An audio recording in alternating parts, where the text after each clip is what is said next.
রাকেশ প্রথম শটটা নিচ্ছে দলের হয়ে। বাপন একাদশ হুগলি প্রথম শট।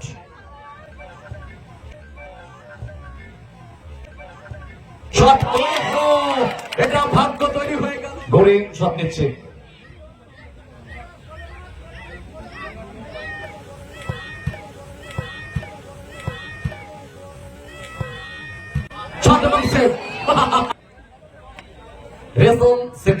এগিয়ে থাকতে পারলো না, সুযোগ তৈরি হয়েছিল ডেফিনেটলি, কিন্তু সেই সুযোগটাকে নিতে পারেনি।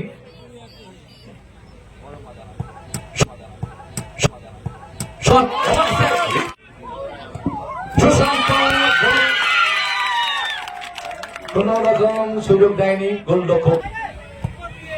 শট পাক্কা নিশানা, বারবার তো হয় না, গোল তো একবার হবেই।